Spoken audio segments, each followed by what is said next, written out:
go. Hey guys, it's Mike at Sapulpa Times. Welcome to a special edition of the Time Loop that we're shooting live at the Sapulpa Community Theatre here. I am sitting with Ryan Mash, the director of the brand new show that I am still trying to figure out called Barnstormers of Space versus the Atomic Clock.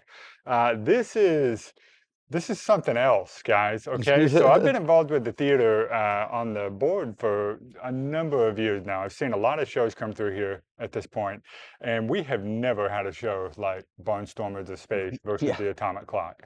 This is really something. So, Ryan, thanks for coming to talk to me today Oh, about yeah. this. First of all, if you're wondering where we are, we're actually sitting in the spaceship that they use in the show, called the Quintillion, I guess, Yep. right? The USS Okay, Quintillion. okay, I love that. Uh, it had a good ring to it. It's not like the Enterprise necessarily, Yeah, but it's, yeah, yeah, it's something else. So it's good. Anyway, guys, this is going to be a fantastic show. This is actually a sequel, as I understand it. yeah. Now, the first question is, are you going to have to have seen the first show in order to see this one? There will be a brief synopsis before and like during the show. Not necessarily, you don't have to, but there are definitely Easter eggs and callbacks and recurring jokes, returning jokes from the first one. Okay. So if you have seen the first show, you're in for a treat, especially. But you don't exactly have to have seen it to come in and enjoy this one because Okay. it's its own story, and it really it focuses on different characters than the first one, so Okay. it really is a whole different adventure.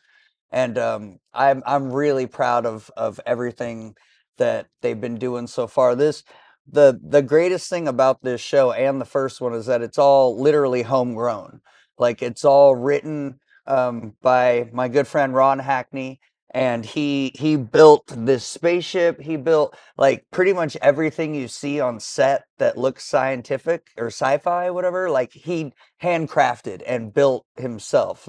Everything lights up. The ship Pretty that cool. we're sitting on lights up. I can't wait for everyone to see it. But yeah, like my favorite thing about this show is how local, and like I said, how homegrown everything is Yeah. about it. I do love that. And Ron is a good friend of the theater. He's been in a number of our shows and helped with Yeah. a lot of them. So some of you guys will know Ron Hackney out there, and you'll get to see a really great display of his work in this show. But Hmm. let's talk a little bit about the story because, as I mentioned it, if you watched the text when we were loading the show, this is probably the wackiest show that I've ever seen us do. It's a play within a play kind of a story, is my Yeah. understanding, which we've done a number of those. They're always fun. This Right. one involves like I don't know, multi-universal travel or time travel or something. What's going on, right? Basically, so the main setup is that everything is being shot within a sort of defunct low rate TV studio. Okay, So that gives us a lot of leeway with everything to be like kind of cheap and gives us a lot more jokes about costume like rushes and multiple characters playing different things. Like in the original show we had a joke where the doctor is also a jingle singer, and like she has a scene right after that, so she comes out and she's still wearing the doctor outfit but like trying to put the dress on over it, so like we've got all kinds of silly things like that within the TV studio, which is Kook. And so clever. yeah. So this story is set 15 years in the timeline of the Barnstormers from the original show, Okay, and Kook is in dire straits and they need a comeback. okay, So the last real successful thing they had was the Barnstormers of Space. So they're like, we need to bring it back. And so that's where we get a lot of the same actors. We get a whole new returning story, but it's set 15 years later. And this isn't really spoilers, it's part of the story, but there's a bad guy named the Atomic Clock, and he has the ability to travel through past, present, and future. So Okay. so we So that's get what's going to, on. yeah. So he's traveling, and then there's sort of like a Biff and Marty thing where he's chasing him, you know. Oh, So okay. like the Barnstormers are always like a step behind the atomic clock as they chase the atomic clock through different periods in time. So we're gonna have like prehistoric, Western, like maybe even like future, present day.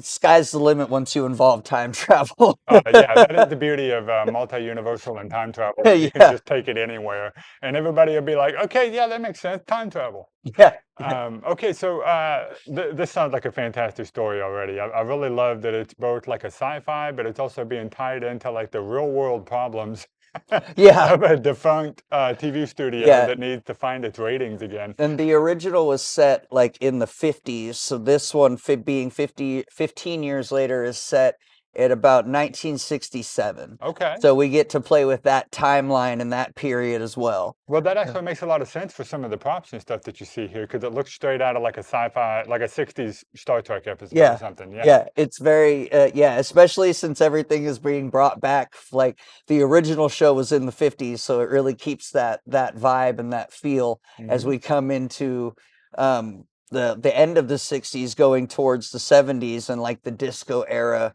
and the changes in the present day, as well as getting to jump through the different time periods with the shooting of the show. Right. Okay. Well, so speaking of the shooting of the show, I guess this is kind of a good time to bring up. So one unique thing about this particular show is it's probably one of the most ambitious shows we've ever done. And I say we, I'm not really a part of it. You Yeah, guys I are could doing say it, but that. at the Sapulpa Community Theatre, we're not a very large theater. We can seat about 75 to 80 people in our auditorium, and then Yeah. we've got a nice size but pretty small stage. And so we generally keep our cast size right around 10 or 12 people, and we choose our shows based on that. And then last year, the board member who is in charge of our play selection committee coming up with the shows for next year said, "We have got to do this show. Yes, it's a sequel, but the first one was so great, and the second one, it looks like it's going to be even better." And so we've got an ambitious cast of something like 32 actors in Yeah. this show. Is that right? Yes. Yeah. Yeah. So I like to think of it as we're breaking records. all the time. We're setting new records for Heck yeah. Sapulpa Community Yeah, Theater. yeah. I mean, it's so. How do you address the challenges and stuff that come along with that? I imagine that's got to be like a controlled chaos kind of thing with that many people in and out all the time. It is. It's definitely controlled chaos. Part of it, that's part of what allows me the freedom, is the fact that it is set in a TV studio.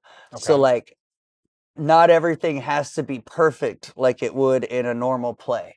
Like our set travels like a little bit, it moves. We have different just different scene changes that aren't necessarily traditional Okay. in the sense of like end of act, then scene change, and then start back up. We have those, but we also have like mid scene changes because we're shooting a TV show. So Yeah, it's a if play you, within a play. Yeah. yeah, So you're yes, showing the process of changing scenes like you yeah, would in a play. Yeah. yeah. So also like in those moments, you get to see like the actors become my actors playing the characters also get to play an actor when they're not on camera. You know what I mean? So like they get to be in film and then they're like cut and then they're like and they like let the gut out or something, you know what I mean? Like we get to play with special